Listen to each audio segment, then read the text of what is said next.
আমরা অনেকেই ঠিকঠাক জানিও না ইমামে গজালি রহমতুল্লাহ আলাইহির মাজার শরীফ কোথায়, কিন্তু ইমাম গজালিকে চিনে না। একেবারে না চিনলেও কানে নামটা এসেছে ইমাম গজালি। হুজ্জতুল ইসলাম জাইনুল মুসলিমিন ইমাম আবু হামেদ মুহাম্মদ আল গজালি রহমতুল্লাহ আলাইহি আজকে দুনিয়া তাকে চিনতেছে তার লিখনির মাধ্যমে। সুবহানাল্লাহ। হাদিসের ইমাম, ফিকহের ইমাম, তাফসীরের ইমাম, ইতিহাস, এভাবে বিভিন্ন গুরুত্বপূর্ণ বিষয়ে যারা রচনাবলী রেখে গেছেন, আজকের শিক্ষিত জগৎ ওনাদেরকে শ্রদ্ধা করছে, চিনতেছে। ওনাদের কিতাব পকেটের পয়সা খরচ করে কিনে নিজের লাইব্রেরিতে সংরক্ষণ করছে। সুবহানাল্লাহ।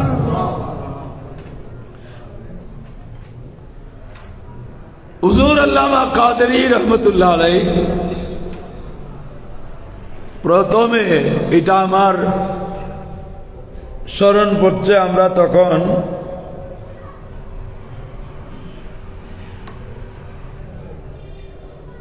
নবম শ্রেণী, এটা যেটা এখন ষষ্ঠ, এখন তো আর ষষ্ঠ বলে না, এখন দাখিল নবম।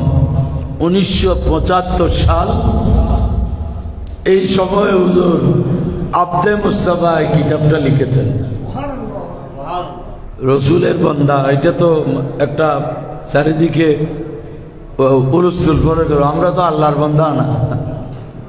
এবং সেই আব্দে মুস্তাফা সাল্লাল্লাহু আলাইহি সাল্লাম বইয়ের উপরে লেখা আছে নাহনু ইবাদু মুহাম্মাদিন সাল্লাল্লাহু আলাইহি ওয়াসাল্লাম।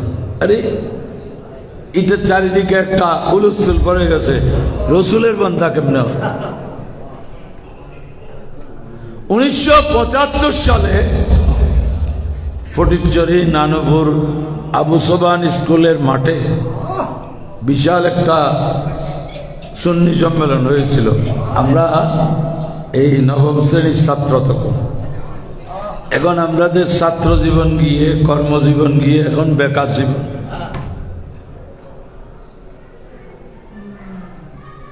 সেখানে আমরা এই বইটা খুলে খুলে হুজুরকে দেখেছিও প্রথম ওই দিন।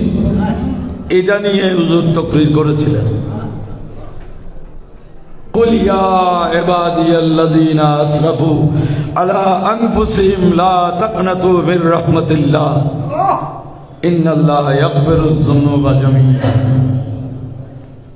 এই আয়াত নিয়ে আল্লাহ বলতেছেন, কুল ইয়া রাসূলুল্লাহ, আপনি বলুন। কি বলবেন? ইয়া ইবাদিয়াল্লাযীনা, এ আমার সমস্ত বান্দারা যারা নিজের আত্মার উপর সীমা লঙ্ঘন করেছো, জুলুম করেছো, লা তাকনাতু মির রাহমাতিল্লাহ, আল্লাহর রহমত থেকে নৈরাশ হইও না।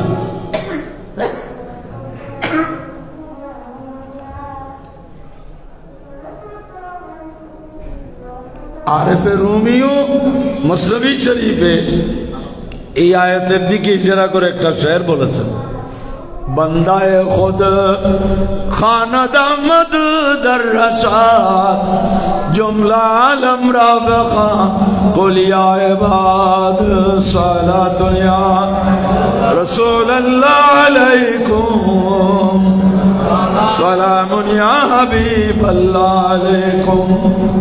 বন্দায়ে খুদ খানাদামদ দর রশাদ জুমলা আলম রা বখা কুল ইয়া ইবাদ। আল্লাহ বলতেছেন, মাহবুব, দুনিয়ার মানুষ আমার বান্দা দাবি করে, এবার আপনি বলুন তোমরা আমারও বান্দা। সুবহানাল্লাহ।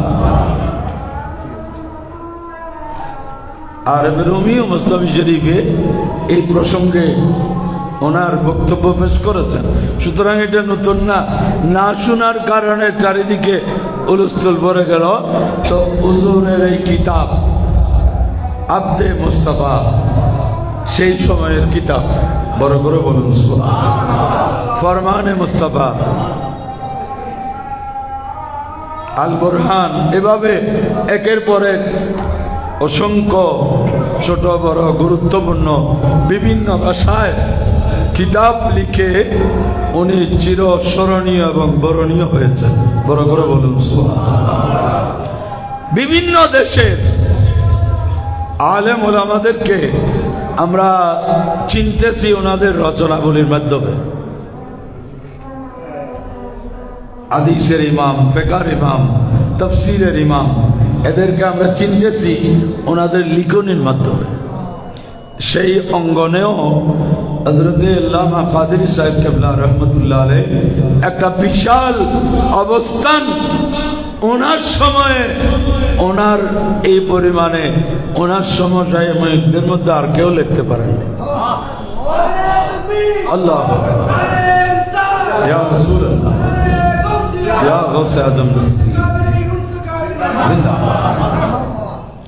তো প্যারা হাজরিন, আজকে সেই জাতে বাবরকাতের ওরসে পাক এই স্থানটা পূর্ণ হওয়ার মতো বেশ কয়েক গুণ মানুষ চারিদিকে হাঁটতেছে না? ওরস বললে আমাদের জেহেনে একটা জিনিস চেপে বসে গেছে, ওরস মানে এদিক সেদিক হাঁটাহাঁটি করা, কিছু কিনা আর কিছু তবরুক খাওয়া আর কিছু তবরুক সুবিধা হলে নিয়ে বাড়িতে যাওয়া, এই হচ্ছে ওরস।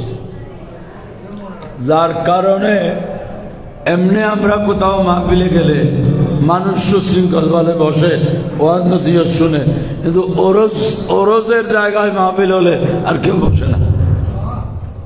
ঠিক কিনা? এটা এত বড় একজন হাস্তির ওরসে পাক, কত মানুষ চারিদিকে শুধু হাঁটতেছে, যে শুধু হাঁটলে সওয়াব হবে এটা কেউ বলতে পারবে? এইদিকে কিছুক্ষণ গল্প গুজব, ওইদিকে কিছুক্ষণ দাঁড়ানো, এগুলা করলে এইটা। আর যার ওরসে পাক উনি কি করলে সন্তুষ্ট হতেন এইটা না বুঝে ওখানে আসার প্রয়োজন কি?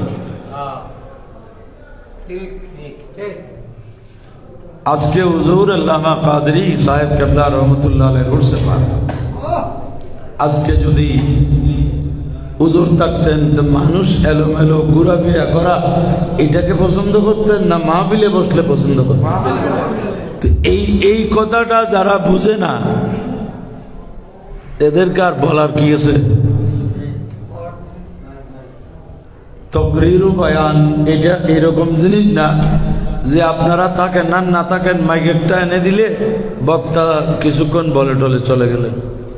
আমরা তো মোটেও এই জিনিসের আহাল না।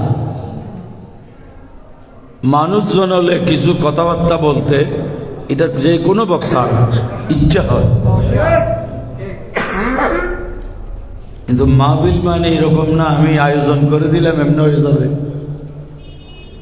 এটা মাহফিল তো 10 ঘন্টা হবে না, একটা নির্দিষ্ট টাইম মাহফিল। এই নির্দিষ্ট টাইম পর্যন্ত অন্তত একত্রিত হয়ে বসে দুরুদ সালাম পড়ে আল্লাহ ওয়ালাদের কিছু কথা শুনলে তবে না আল্লাহর রহমতের বাগী হওয়া যাবে। সুবহানাল্লাহ। তো এই জন্য ওরসের মাহফিলে খুব একটা দাওয়াত দিলে ইচ্ছা হয় না, এই জন্য বসে না মানুষ। কারণ হলো ওরস, তো ওরসে বসলে এটা ওরস হবে?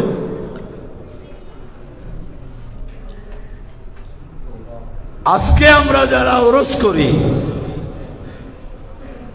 সুন্নি মুসলমান ছাড়া আর ওরস কারো কাছে আছে নাকি?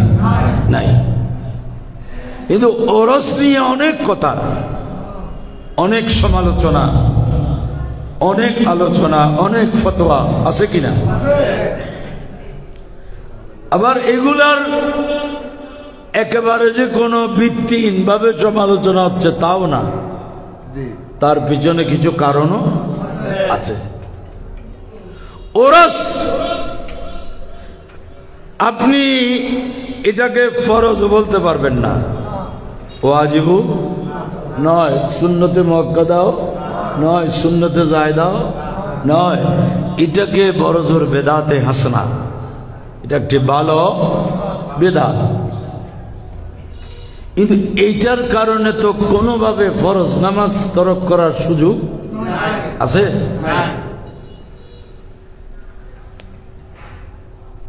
এখন নিজে পড়তেছে না যে না, আর যারা পড়তেছে ওদেরকেও পড়ার মধ্যে ডিস্টার্ব করতেছে।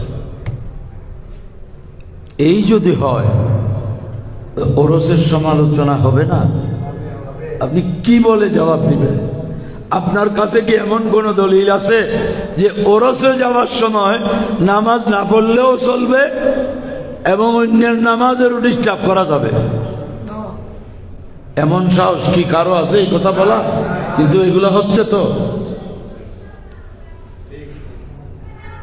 কেন হচ্ছে? তার কারণ হচ্ছে কোরআন ও সুন্নাহ আপনি যদি পর্যালোচনা করলেন তো বান্দাদেরকে আল্লাহ দুইটি দায়িত্ব দিয়েছেন ইমানদারকে। একটা হচ্ছে ইতাআত আর একটা হচ্ছে ইত্তেবা। ইতাআত মানে মনে প্রাণে আনুগত্য প্রকাশ করা। আল্লাহ বারবার বারবার বলেছেন আতিউল্লাহ ওয়া আতিউর রাসূল ওয়া উলিল আমরি মিনকুম। ইতাআত এটা মনে প্রাণে মেনে নেওয়ার বিষয়, আর ইত্তেবা হচ্ছে ওনাদেরকে অনুসরণ করার বিষয়। আল্লাহ কোথাও এটা বলেন নাই ইমানদারগণ ঈমান এনেছে এবার যা ইচ্ছা তা করো, যার অনুষ্ঠান যেভাবে ইচ্ছা সেভাবে করো, এটা বলেন নাই। কোরআন বলেন, হাদিস বলেন, বারবার দেখবেন ইতাআত আর ইত্তেবা। কেন?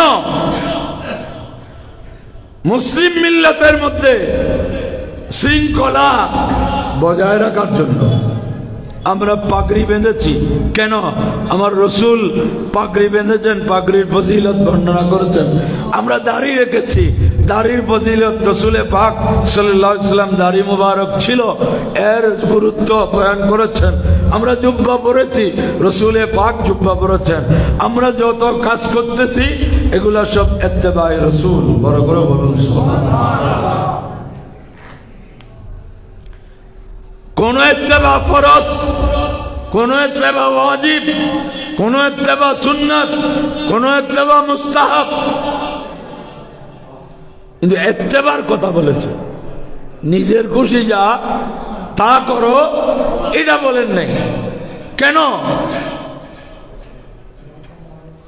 ইসলামের সেই সোনালী ইতিহাসকে যুগের পর যুগ কার্যত জিন্দা রাখার জন্য। সুবহানাল্লাহ। আপনারা জানেন এখনো হজ করতে গেলে সাফা মারওয়া সাই করা হানাফি মাযহাব মতে ওয়াজিব। সাফা মারওয়ায় কয় চক্কর? 7 চক্কর দেয়া ওয়াজিব। এটার মূল কি? হযরতে হাজরা আলাইহিস সালাম এই পারে 7 চক্কর দিয়ে দৌড়াদৌড়ি করেছিলেন। সাইয়েদনা ইসমাইল যবিহুল্লাহ আলাইহিস সালামের জন্য পানি খুঁজেছিলেন। কিসের তালাশে? কিসের তালাশ? তো উনি পানি তালাশ করার জন্য 7 চক্কর দিয়েছিলেন। এটা তো যৌক্তিকতা আছে, কিন্তু আজ পর্যন্ত আপনাই আমি হজ করতে গিয়ে 7 চক্কর দিচ্ছে, হচ্ছে কি তালাশ করতেছেন? কেন ওয়াজিব? তার কারণ হলো আল্লাহর কাছে হযরতে মা হাজরা আলাইহিস সালামের এই দৌড়াদৌড়ি পছন্দ হয়েছে। সেটা কিয়ামত পর্যন্ত সেটাকে জিন্দা রাখার জন্য এই কাজটাকে হজ উমরা পালনকারীর উপর ওয়াজিব করে দেওয়া হয়েছে। এখানে আর আমরা আর কিছু তালাশ করতেছি না, শুধু উনি যেরকম করছে সেই রকম করো। এটার নাম ইবাদত, এটার নাম।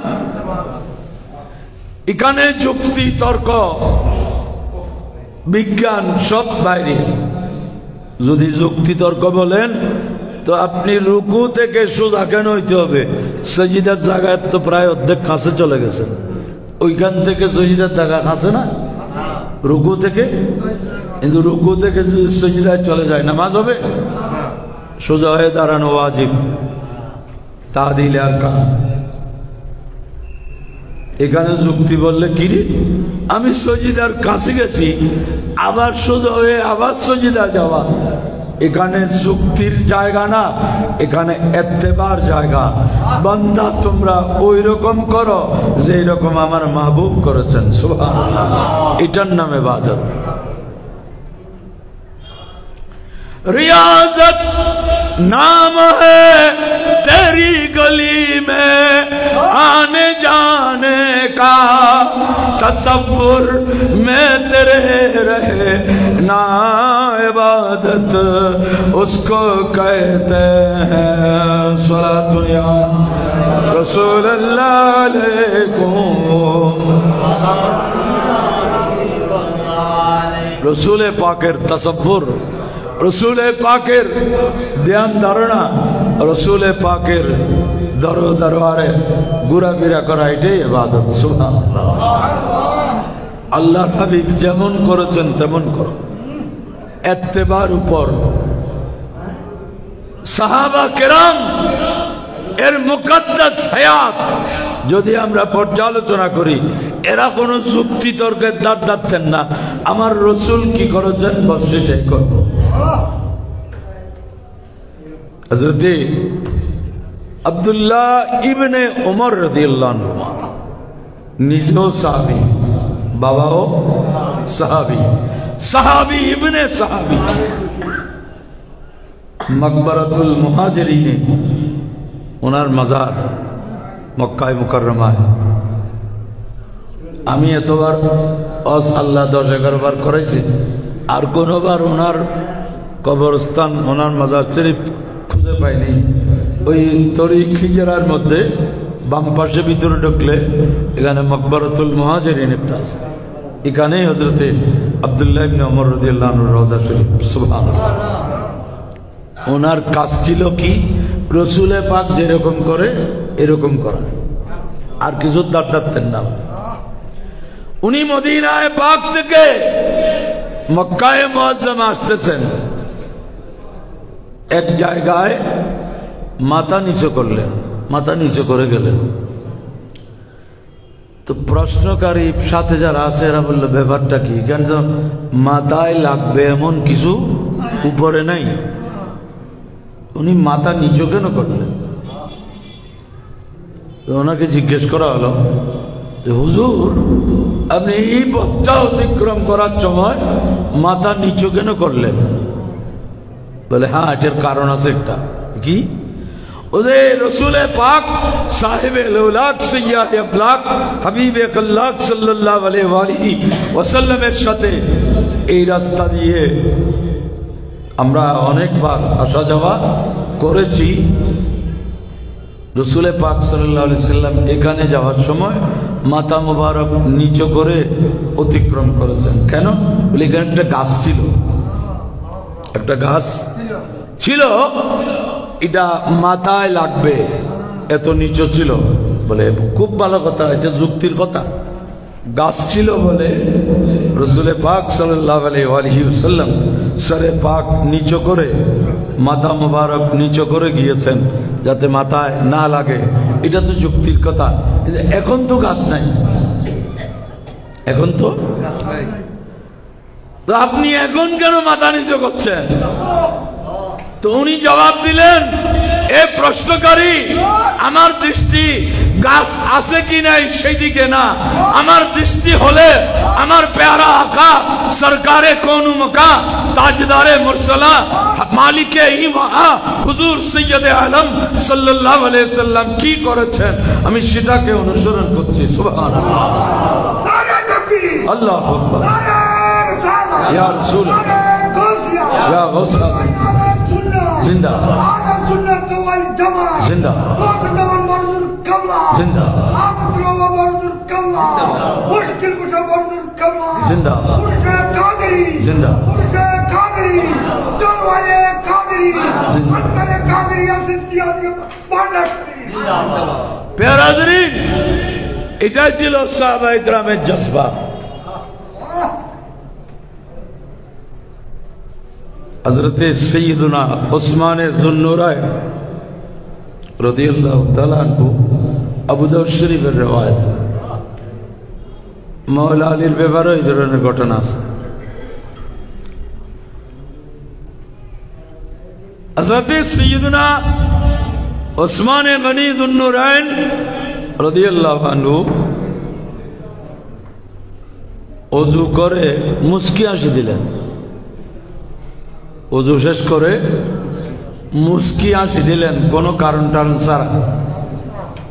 তো কারণ টারণ ছাড়া হাসলে এটাকে মানুষ ডিলা বলে, কোনো কারণ টারণ ছাড়া হাসতেছে।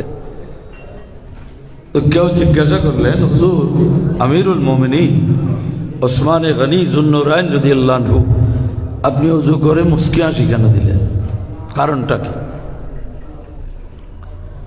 উনি জবাব দিচ্ছেন, তোমরা যেভাবে প্রশ্ন করেছ আমরাও রসুলের পাককে দেখেছি যে উনি ওযু করার পর মুস্কি হাসি দিয়েছেন।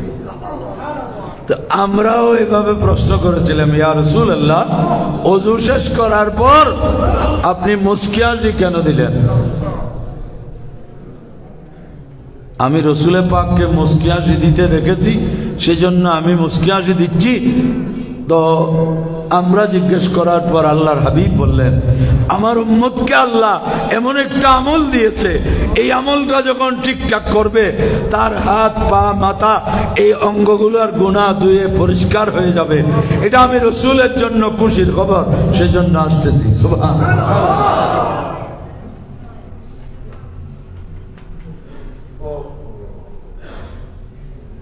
আমি ওই রসুল যেরকম করেছেন সেটা করতেছি। ওযু করকে উসমা वज़ू करके खंदा हुए शाहे उस्मा, वज़ू करके खंदा हुए शाहे उस्मा, किसी की अदा को अदा कर रहा हूँ, किसी की अदा को अदा कर रहा हूँ। हज़रत उस्मान गनी বলছেন, আমি সে রসুল মুস্কি হাসি দিয়েছেন, আমিও মুস্কি হাসি দিচ্ছি। সুবহানাল্লাহ। এটাই ছিল ইসলামের লক্ষ্য, ইতাআত এবং ইত্তেবা। ইতাআত হচ্ছে মনে প্রাণে মেনে নেওয়া, যেটা ঈমান আকীদার বিষয়, আর ইত্তেবা হচ্ছে ওনার বাহ্যিক চাল চলন, উঠা বসা, খাওয়া পড়া। আলা হযরত ইমামে আহমদ রিজা খান আলাইহির রহমত ওয়া রিদওয়ান ঘুমাইতেন কিভাবে? উনি পুরাটা মোহাম্মদ আকৃতি হয়ে যেতেন, মাথাটা মিম এই পর্যন্ত, এটা হা, কোমরটা মিম, আবার পায়ের এই অবস্থা দাল,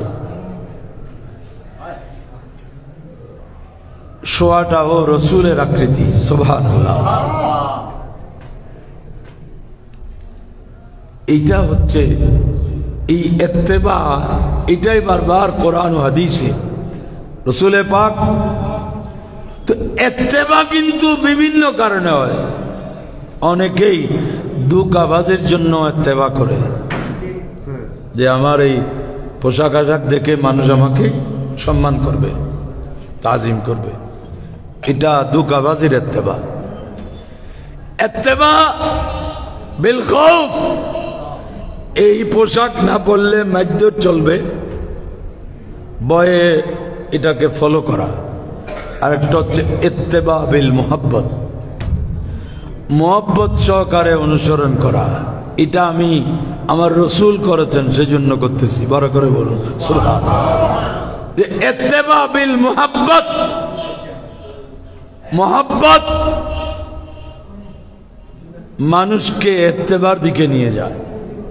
একবার আমাদের দেশে ওই আর্জেন্টিনা না কোন একটা পক্ষের খেলোয়াড়, একটা কি রোনাল্ডো না মোনাল্ডো কি একটা ছিল না, এইটা যখন মাথা কামাই ফেলছে, এই দেশের ইয়ং বেজ সবগুলা কি করছে, যেদিকে যায় সোলা মাথা সব মাথা মুন্ডে গিয়েছে গিয়েছে এইভাবে করতেছে। কেন? রোনাল্ডো মাথা কামাইছে। রোনাল্ডো তো রোনাল্ডোর ভক্তরাও কি করে ফেলছে, মাথা সওয়াব হবে বলেন না? রোনাল্ডোর এবার কি সওয়াব হবে? এতে তাদের কোনো লাভ হয় নাই, লাভ হয়েছে নাফিতের। লাভ হয়েছে কার? সেলুনে মানুষের জন্য এরা নিঃশ্বাস ফেলতে পারতেছে না, শুধু মাথা আসাচ্ছে। কেন? রোনাল্ডোর অনুসরণ। শিখ সম্প্রদায়ের লোকজন দাড়ি, গোঁফ, চুল কিছুই কাটে না, আরো কোথায় কোথায় কি কি কাটে না এটা এরা জানে। চুল যখন লম্বা হইতে হইতে এদিকে সামাল দেয়া যায় না, তো বাস করে পাগড়ির নিচে ঢুকাই রাখে। দাড়ি যখন লম্বা হইতে হইতে এদিকে আর সামলানো যায় না, তো বিনিট ভেঙে গিটটা মেরে এখানে রাখে। দেখছেন না এটা কাকে ফলো করতেছে?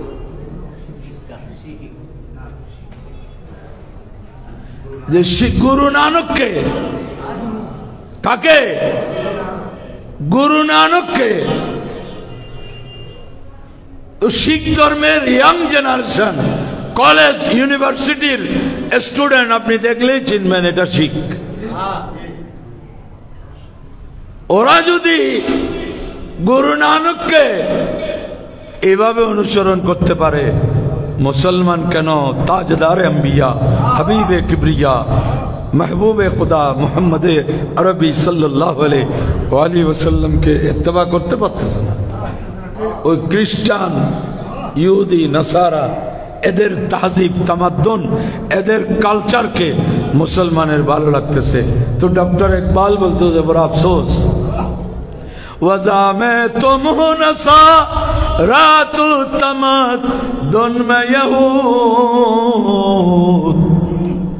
वज़ा में तुम हो नसा रात तमद्दुन में यहूद, ऐसे मुसलमानों देखे तो शर्माए हुनूद। ডক্টর ইকবাল বলছেন তোমার চাল চলন, তোমার সভ্যতা সংস্কৃতি ইহুদি নাসারার হয়ে গেছে, তুমি এমন মুসলমান হয়েছ তোমাকে দেখলে ইন্দুরও লজ্জা লাগে। অনেক হিন্দু আছে ওদের ধর্মকে ওরা কঠোরভাবে পালন করে, পুরা মাথা কামাই ফেলছে,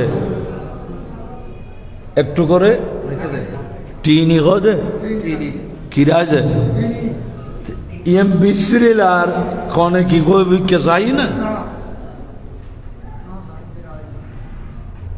আল্লাহ নির্দেশ দিয়েছেন কুল ইন কুনতুম তুহিব্বুনাল্লাহ ফাত্তাবিউনি, আমি আল্লাহর সাথে যদি মোহাব্বত এর রিশতা করতে চাও তো হাবিবে পাক সাল্লাল্লাহু আলাইহি সাল্লামকে অনুসরণ করো। সুবহানাল্লাহ। ইসলাম শুধু আল্লাহর হাবিবের ইত্তেবা করতে বলেন নাই, ওনার সাহাবা, তাবেঈন, খুলাফায়ে রাশিদিন এদের ইত্তেবা করতে বলেছেন। আলাইকুম বিসুন্নতি ওয়া সুন্নাতিল খুলাফায়ে রাশিদিন আল মাহদিয়্যিন। আল্লাহ বলছেন এ বান্দা ওয়াত্তাবে, তোমরা অনুসরণ করো কার পথ? সাবিলা মান আনাবা ইলাইয়া,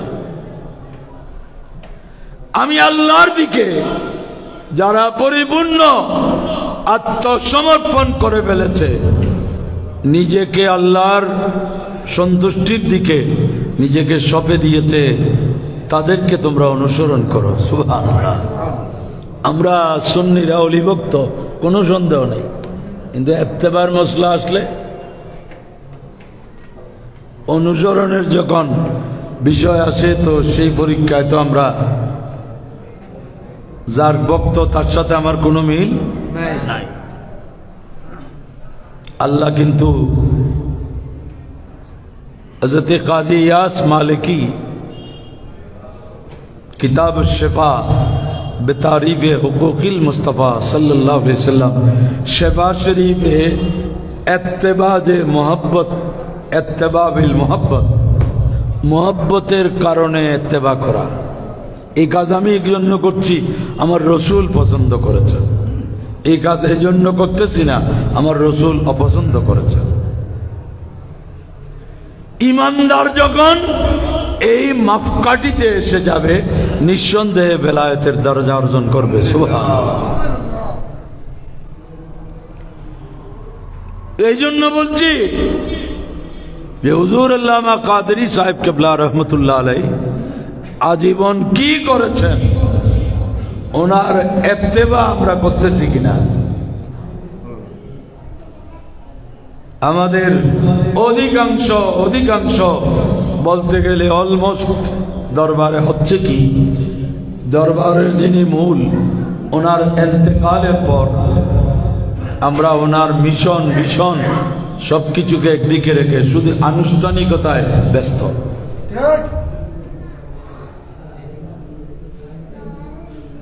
এটা কিন্তু কাম্য নয়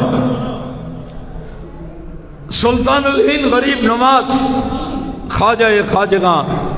খাজা মঈনুদ্দিন চিশতি সরকার আজমির রাদিয়াল্লাহু আনহু আগে যিনি যার ভক্ত তার জীবনীটা তো পড়বেন আজকের খাজা বাবার ভক্ত আপনি যদি একটা একটা করে জিজ্ঞেস করেন যে খাজা বাবার একটা জীবনী পড়ছো কিনা এই পড়ে নেই এমনি ভক্ত খাজা গরিব নওয়াজ ওনার খানেকার মধ্যে মুরিদদেরকে ওযু কেমনে করবে পায়ের আঙ্গুল হাতের কোন আঙ্গুল দিয়ে খেলাল করবে সেটা পর্যন্ত শিখাতেন জিন্দেগি পড়েন গরিব নওয়াজ আজকে খাজা বাবার অনেক ভক্তকে দেখলে আফসোস হয় খাজা বাবা কি ছিলেন আমরা কি করতেছি খাজা গরিব নওয়াজ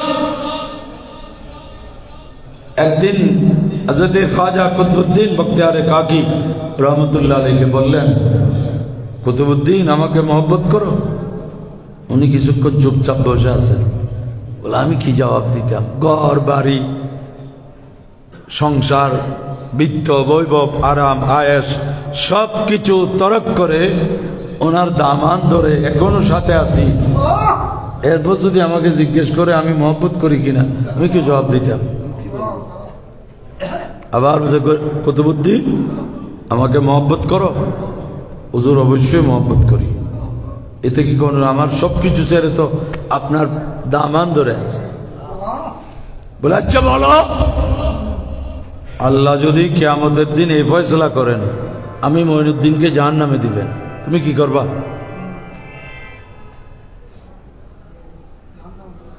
তুমি কি করবা বলো তখন উনি বললেন হুজুর আমি আল্লাহর সিদ্ধান্তের বিপক্ষে তো কিছু করতে পারবো না তবে এটা বলবো হে আল্লাহ আমার পীর ও মুর্শিদকে জাহান্নামে দেওয়ার আগে আমাকে দাও এতটুকু বলবা বলে হ্যাঁ তো তুমি যদি আমাকে এত মহব্বত করো তো গতকাল ফজরের নামাজ জামাত হয়ে যাচ্ছে তোমরা সবাই জামাত পড়ে ফেললা আমাকে ডাকলা না ব্যাপার কি তোমরা কি জানো না আমার প্যারা আকা সরকার দো আলম নূরে মুজস্সম ফখরে আদম ও বনি আদম রাসূল আকরাম সাল্লাল্লাহু আলাইহি ওয়াসাল্লাম বলেছেন রাকাতানে মিনাল ফজর খায়রুম মিনাদ দুনিয়া ওয়া মা ফিহা ফজরের 2 রাকাত নামাজ দুনিয়া এবং দুনিয়ার মধ্যে যত নেয়ামত আছে এগুলো থেকে অনেক উত্তম यार হুজুর আমরা জানি তোই হুজুর আমরা উজরায়ে পাকের দরওয়াজায় নক করি নাই এই খেয়ালে আমরা তো নিশ্চিত আপনি গুম না আপনি চেতন আছেন ঠিক টাইমে এসে যাবেন আমরা এই জন্য ডাকি নাই দেই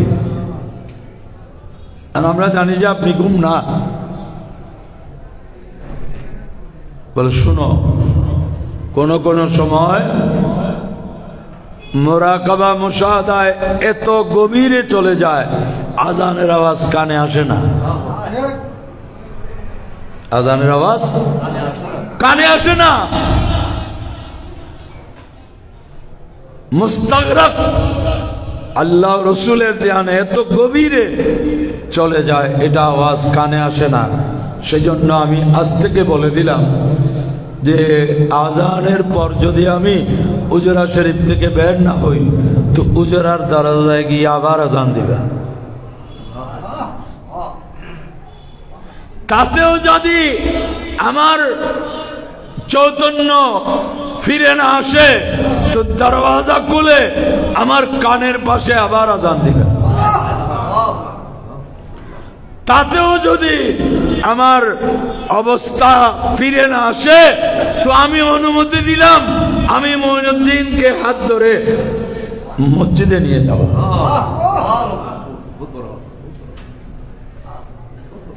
এটা গরিব নামাজ বলতেছেন। গরিব নামাজের এক শ্রেণীর বক্তার কি অবস্থা, তো ওদেরকে দেখে বাতিল বলতেছে কিসের খাজা, খাজা তো চায়ের দোকানে। এটা খাজা গরিব নামাজের কারণে হচ্ছে না, এটা বক্তাদের কারণে হচ্ছে।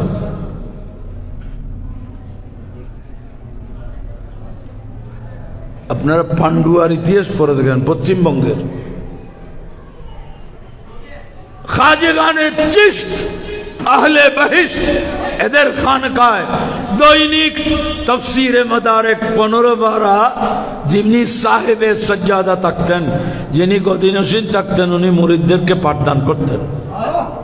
তফসিরে মাদারিক আনবী মাযহাবের তফসির, আনবী মাযহাবের তফসির কম, কিন্তু তফসিরে মাদারিকুত তানজিল ইমাম আবুল বরকাত নসফি ওনার লেখা তফসির, সংক্ষিপ্ত তফসির, দৈনিক নাকি 15-12 তেলাওয়াত না তফসির চকারে। সুবহানাল্লাহ। এটা পান্ডুয়া পশ্চিমবঙ্গের যেগুলা চিশতিয়া খানকা ছিল এগুলার অবস্থা ছিল এটা। সেজন্য আরেফে জামি হযরত আব্দুর রহমান জামি রহমতুল্লাহ আলাইহি বলতেছেন, खोशा मस्जिदो मिंबरो खाने का है के दरवाए बुअद की लोकाले मोहम्मद साला दुनिया अलैकुम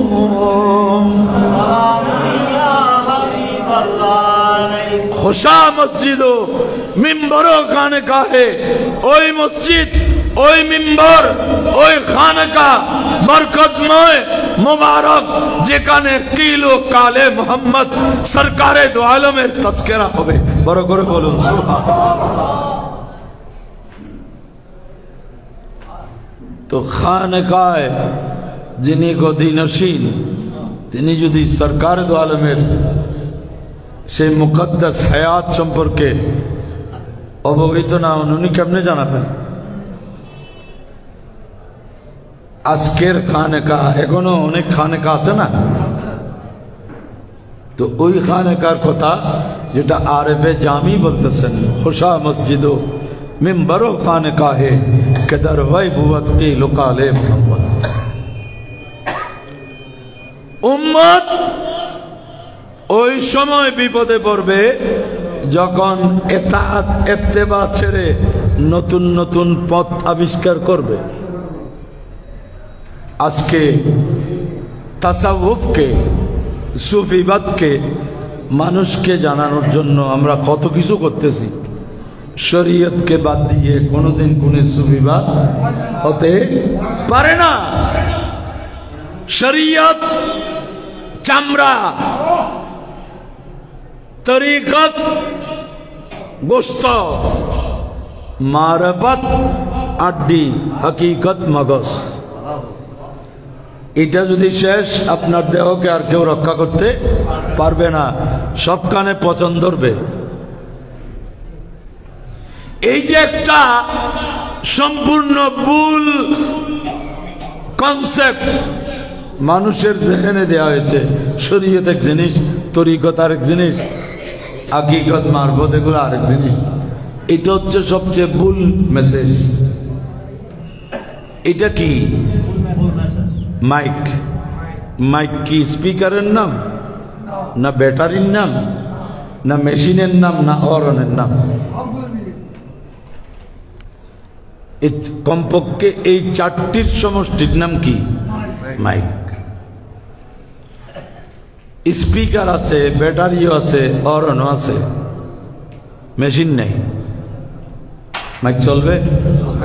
হ্যাঁ, মেশিন আছে, হরন আছে, স্পিকার আছে, ব্যাটারি বা ইলেকট্রিসিটির কানেকশন নেই, চলবে?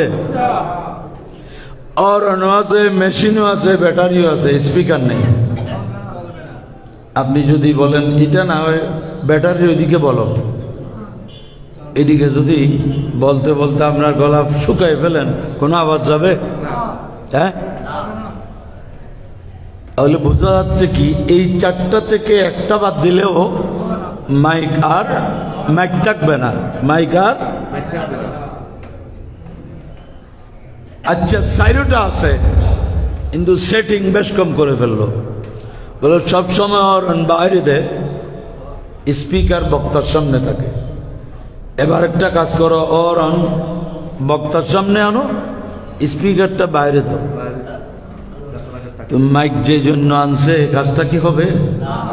হ্যাঁ, কিন্তু সাইডটা আছে, ফিটিং টিটিংও ঠিক আছে, কানেকশন ঠিক আছে, শুধু এইটাকে নিচে বাঁশের টানছে এখানে। এখন হুজুর তো কিয়ামত করে ফেলতেছে, স্পিকারের সামনে কোনো আওয়াজই যাচ্ছে না, আর ওইদিকে বাঁশের মাথায় কোত্থেকে কাকেরটা এসে কা করে যখন দিচ্ছে, এখানে মানুষের কান ফাটাই ফেলতেছে। তাহলে কি সেটিং যদি বেশ কম হয় তাও উদ্দেশ্য হাসিল হয় না। তো এই চামড়া এটাকে দেয়া হয়েছে ভিতরের তিন অংশ, গোস্ত, হাড্ডি, মগজের রক্ষণাবেক্ষণ চামড়াই করবে। শরীয়তকে বাদ দিলে আরেকটাও টিকবে না। এজন্য সবচেয়ে বড় কলন্দর, এখন তো আমরা মনে করি কলন্দর মানে যিনি উল্টা পাল্টা বলে, হযরত শরফুদ্দীন বুআলি কলন্দর নোমানি, ইনি ইমামে আজম আবু হানিফা রহমতুল্লাহ আলাইহির বংশধর। আপনি এখানে গিয়ে দেখবেন ওনার মাথার পাশে ওনার বংশ তালিকা লেখা আছে, উনি ইমামে আজম আবু হানিফা রহমতুল্লাহ আলাইহির औलाद। কে? শরফুদ্দীন বুআলি কলন্দর রহমতুল্লাহ আলাইহি। উনি বলতেছেন শরীয়তরা মুকদ্দম দার আকনো তরিকত আজ শরীয়ত নিস্তবেরো সালাতুন আলাইকুম। উনি বলছেন শরীয়তকে সবসময় অগ্রাধিকার দিবা, তরিকত শরীয়তের বাইরে কিছু নাম নয়। এখন আমরা তো মনে করতেছি শরীয়ত একটা, তরিকত একটা, এখানেই তো মূল বিভ্রান্তি শুরু হয়েছে, বীজ বপন করা হয়েছে। এটা মানুষকে বুঝাইতে হবে। অনেক কিছু বিষয় আছে এটা বলে বোঝানো যায় না। যিনি জীবনে টক বলতে কোনো জিনিস খায় নাই, আপনি কোন ভাষা দিয়ে তাকে টক বুঝাবেন? এটা খাইলে এইরকম লাগে, দাঁতে শীত শীত করে যারা পান খায়, এটা খাইলে এমন লাগে, যতই বলেন বুঝে। আর যদি একটু করে টক জিহ্বায় এনে দিতে পারেন, আর বলতেই হবে না কিছু, ঠিক না? অতএব তাসাউফ এটা কালের নাম না, এটা হালের নাম। এটা আপনি এত পথ আবিষ্কার করে বুঝায়, এটা আরো উল্টো হবে। আরো কি হবে? উল্টো হবে। আরবে রুমি বলছেন কালে রাব গুজারে মর্দে হালিশো পেশে মর্দে কামেলে পা মালিশো। কালমানি কথা কথা কথা কথা। আগুন আগুন আগুন যদি সারাদিন বলেন মুখে গরম লাগবে? বলেন না, মুখ পুড়ে যাবে কেন? এটা কৌল। আর হাল বলে আগুন বললেই যদি গরম লাগে এটার নাম হাল। তাসাউফ হালের নাম, কালের নাম না। এই জন্য আজকে সুন্নি অঙ্গনে অলিভক্ত নবিভক্তদের মধ্যে এত এত আলোচনা সমালোচনা পরস্পর এগুলো আসছে কেন? আমরা ইত্তেবা ছেড়ে নিজেরা নতুন নতুন পথ আবিষ্কার করতেছি। কিন্তু আল্লাহ বারবার বলেছেন নবীকে ইত্তেবা করো, সাহাবাকে ইত্তেবা করো। আল্লাহর মহান আউলিয়া ইকরাম যারা তরিকতের যারা পথ প্রদর্শক তাদেরকে ইত্তেবা করো। আজকে আমরা অলিভক্তরা একবারও চিন্তা করি না ভক্তির নামে আমি যা করতেছি এই কাজটা আমি যাকে ভক্তি করছি উনি কোনোদিন করছে কিনা। অলিভক্তির নামে আমি ভক্ত দাবি করে যা করতেছি, আমি যাকে ভক্তি করতেছি তিনিও তো অলিভক্ত ছিলেন। উনি তো আর অলির দুশমন, উনি কোনোদিন এই কাজগুলা করছে কিনা, অথবা উনি না করলেও আমাদেরকে করতে বলেছেন কিনা। যদি তিনি নিজেও না করেন, আমাকে করতেও না বলেন, তারপর আমরা কেন করছি? এই প্রশ্নটি কি কেউ আনতেছে? কারণ ইত্তেবা যদি কাম্য হয় তো উনাকে করতে দেখেছি আমি করতেছি, বা উনি আমাকে করতে বলেছেন। রসুলে পাকের কওলের ইত্তেবা করি আমরা, ফেলেরও ইত্তেবা করি, খুসুসিয়াত ব্যতিরেকে যেগুলো রসুলে পাকের জন্য খাস, এগুলা ছাড়া বাকি বিষয়ে আমরা রসুলে পাকের কাজকে অনুসরণ করি অথবা তার উক্তিকে অনুসরণ করি। আজকে আউলিয়া ইকরামের ভক্তির নামে আমরা অলিভক্তরা যা কিছু করছি, আমি একটু দেখতে চিন্তা করতে অনুরোধ জানাবো এই কাজগুলা করার জন্য কি উনি করেছেন না আমাদেরকে করতে বলেছেন। যদি উনি নিজেও না করেন, আমাদেরকে করতেও না বলেন, তো আমরা কোন নিয়তে কোন ভিত্তিতে এই কাজগুলা করছি? নিজেদের খেয়াল খুশি মতো যত করতে যাবেন তত সমালোচনার দরজা খুলে যাবে, বেকায়দা পড়তে হবে, বেকায়দা প্রশ্নের সম্মুখীন হতে হবে। ওরস শরীফে মানুষ আসবে দূর দরাজ থেকে, কাছের থেকে আসবে। যদি সেই ভক্ত অনুরক্তের কাফেলা যেই আজান হয়েছে গাড়ি থামিয়ে যদি নামাজ পড়ে নেয়, তাহলে কি কেউ আর সমালোচনার কোন সুযোগ পাবে না? সেটা না করে যদি দিব্যি সারা রাস্তা বাদ্য বাজনা দিয়ে না মসজিদ দেখতেছে না, তখন তো সমালোচনা হবে। আর আপনার কাছে জবাব কি? মুসাফিরের জন্য নামাজ সংক্ষিপ্ত করা হয়েছে, মাফ করে দেওয়া হয়নি।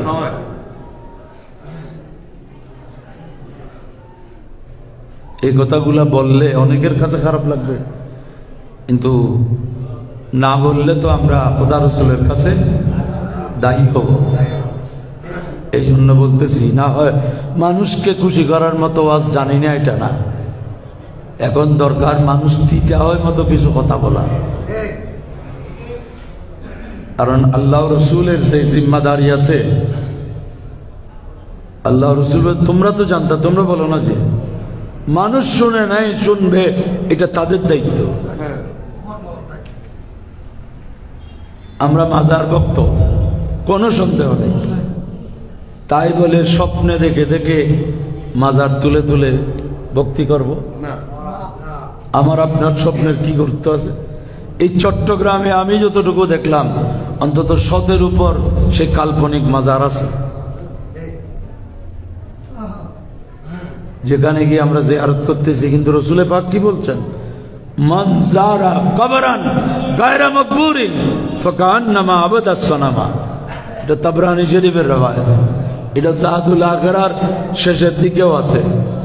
আমার রসুল বলেন, যেই কবরে কোনো মুসলমানকে দাফন করা হয় নাই, এই ধরনের কোনো কাল্পনিক কবরের যে জিয়ারত করলো, সে যেন মূর্তি পূজা করলো। দেখেন আপনারা এলাকায় কত, এটা কি কখন স্বপ্নে স্বপ্নে দেখছে। আর স্বপ্নের মাজারগুলোর নামও এত আশ্চর্য হয়। এই দক্ষিণ চট্টগ্রামে মাননগর বলে এক জায়গায় মাহফিলের দুই পাশে দুইটা মাজার। এখানে গাড়ি যাচ্ছে না ভিতরে, আমাকে নিয়ে যাচ্ছে এক বাড়ির পাকঘরের পাশ দিয়ে, পিছনে পাকঘরের সাথে সাথে একটা মাজার। কিরে, পাকঘরের পাশে কেমনে মাজার? নাম কি? গিরগিরিসা নাম। দেখতেছেন আশ্চর্য। এটা কি ইংরেজি না আরবি না ফার্সি না উর্দু? গিরগিরিসার মাজার। আমি গিয়ে জিজ্ঞেস করলাম, ও যে স্বপ্নে দেখছে, তার ওই পাশে আরেকটা, এটাও স্বপ্নে দেখছে। এগুলা বাস্তব, অনেক জায়গা আছে। কিন্তু মাজার ভক্তির কি মানি এটা? এগুলা মৌলভী আমাদের হুজুরা বলে না, দাওয়াত কমে গেলে রিক্সাওয়ালা ভাত খাচ্ছে না, মৌলভীরাকে এর চেয়ে নিকৃষ্ট হয়েছে। এইভাবে যদি স্বপ্নের মাজার বাড়তে থাকে, একজন পুকুরের পশ্চিম কর্নারে দেখবে, আকবর মসজিদ পূর্ব কর্নারে আমি একটা দেখছি, তো ওরটা যদি জায়েজ, আমারটা না জায়েজ কেন হবে? আফসোস মুসলমান,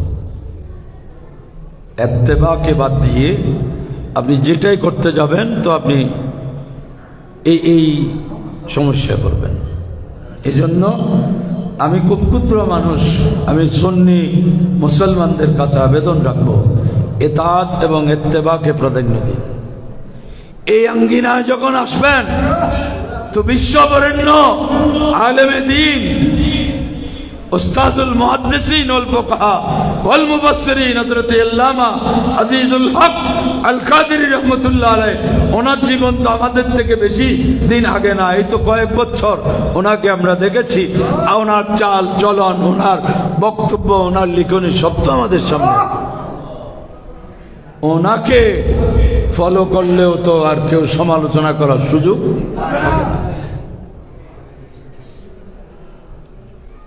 যেই কাজ যতটুকু, সেটাকে সেইখানে রাখা, এটাই তো ফরজের আহমিয়ত অনেক বেশি। সুন্নতের কে আহমিয়ত দিতে গিয়ে ফরজ তরক করলে এটা কি বিবেকবানের কাজ হবে? আপনি পাগড়ির কাপড় নাই, যদি বলে পাগড়ির সওয়াবের জন্য লুঙ্গি খুলে পাগড়ি বেঁধে নামাজ পড়লেন, নামাজ বলে না সওয়াবের কথা, লুঙ্গি খুলে ফেললেই তো নামাজ শেষ। এখন তো আমরা অনেক কাজে এরকম করতেছি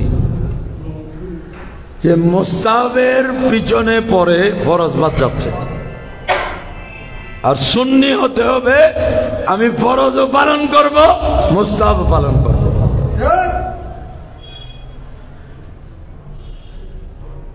আল্লাহ পাক আমাদেরকে সেই ইতাআত এবং ইত্তেবাকে বুঝে কাজ করার তৌফিক দান করুন।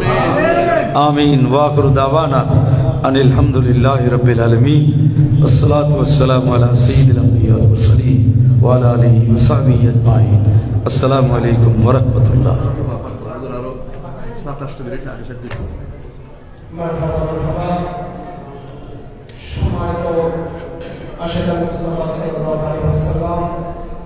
এরকম